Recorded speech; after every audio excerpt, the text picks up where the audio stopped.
Hello, how's it going? Alright. During my search for a second-hand combo, I've ended up borrowing my friend's Mesa Boogie Studio 22 amp, simply so I could have a go on a valve amp and get a gauge of what the sound was like. But when I got it back, I found that there was actually crackly pots on it. So I told him that I'd repair the amp for him and give it a service. Pots on guitars, which I've already covered changing pots, but pots on guitars and amps stop working because they get dirt and dust in them. Now obviously one option is to replace the pots themselves, but that's quite expensive, and it's certainly worth trying this first option, which is to spray contact cleaner in the pots and try and clear the dust. With a bit of luck you'll be able to fix it that way. So I'll just show you what the problem is. As you can hear, the gain knob's got a really bad crackle. And also, well, the treble's alright. The bass knob has got a bit of a crackle going on. And the mid knob actually doesn't work at all. There's absolutely no mid happening on the mid knob. So I'm going to show you how to do this now. So the first step obviously is to switch the amp off and remove the actual amp from the cabinet. So let's get cracking. Anytime you're working on anything electrical, unplug it from the mains first. Most valve amps have 4 screws that you just remove, and then the tray slides out backwards. So let's just take the screws out. You can actually feel the amp tray dropping, so I'm just putting my hand around the back to support it while I unscrew the last screw. So if I just turn it round for you, I'm going to unplug the speaker output, and also just check that there's clearance, of course. Check to see if there's any other leads or wires you need to unplug. In this case, there's a spring reverb connection, which is just a phono lead. So that's the input and that's the output, or vice versa. Speaker's unplugged, the spring reverb unit's unplugged, and we should just slide straight out. There we go. And there they are, the back of the pots. And it's really easy just to spray the cleaner in. And so it's time for some switch cleaner. And of course I've come to Matley's Electronics, which is the best place to get your switch cleaners from. So as you can see, there's a whole wide range of different cleaners here. There's my switch cleaner that I've got. So now it's just a case of spraying it into the back of the pots. In the top of the pots there's a slot. So what I'm going to do is just angle it upside down so that when I spray the fluid in, it will flow back out with the dirt. Line up your tube with your pot, put it in there, and then spray away. And like I said, upside down, and it's dripping out.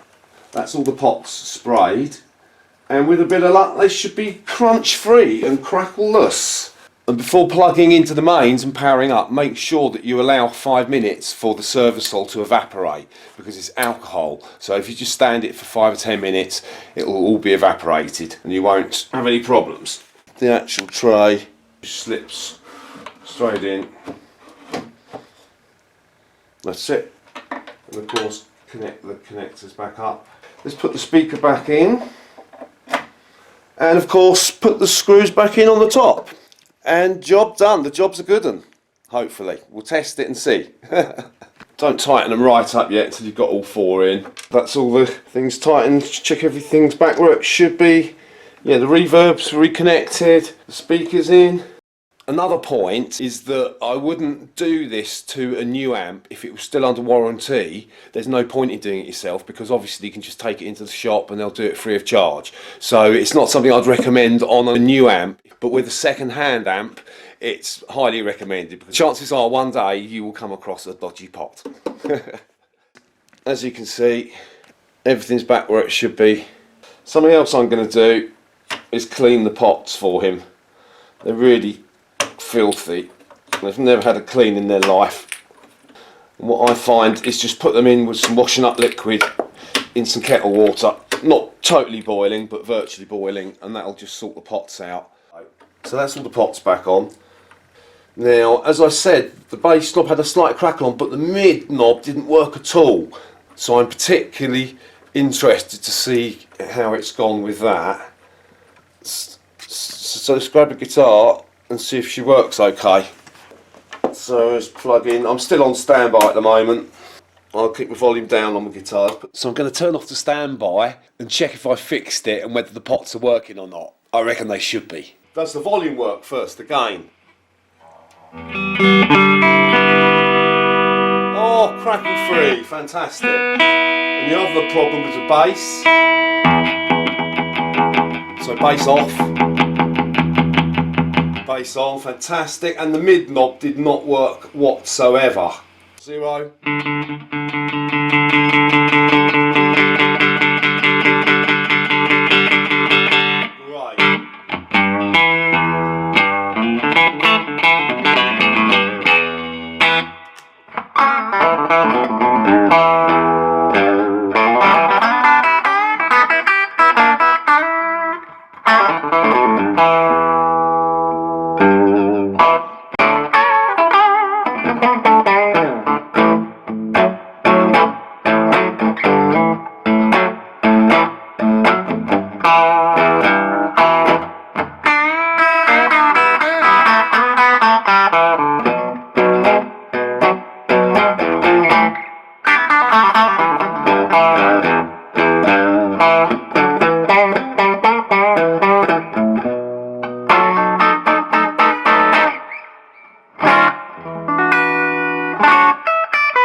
So as you can see, that was mission accomplished. So it's as simple as that to service pots on valve amps particularly. Valve amps all have that same 4-screw setup usually, and you can just remove the screws and slide it out like a tray.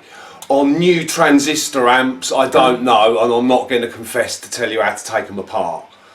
And when you consider that the service will only cost £4 or £5, it really is a cheap alternative to getting it serviced, which might cost you £50, £100 if pots need to be changed.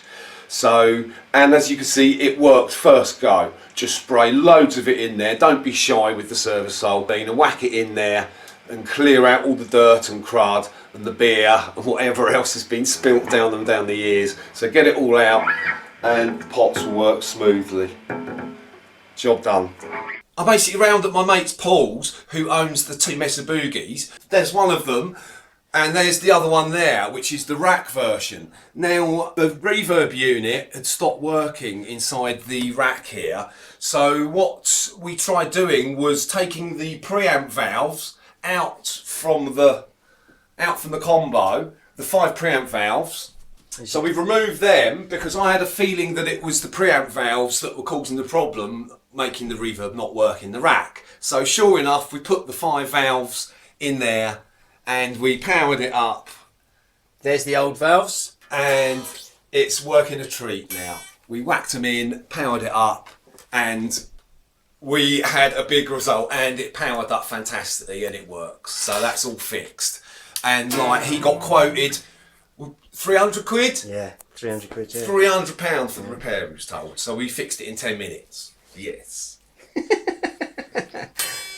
And isn't this a lovely Les Paul as well? I do like this. In fact, it's coming home with me. I don't think so, son. There you go. What is it? A 19? Was it 70, 76, 77, 78? I'm to tell you honest truth, I think it's mate, late 70s. Yeah, I got it in the mid-90s It's nice. when I actually bought it, but It's got really low action. it's nice, isn't it? Just got to learn to play it now. And because we changed the valves, we're just giving the pots a quick clean too. As you can see, the old service hole in the back of the pots. So it's a good opportunity just to sort it out while we're here. Happy days. So I hope that was useful, and I'll speak to you very soon. See you later. See you later. Bye for now.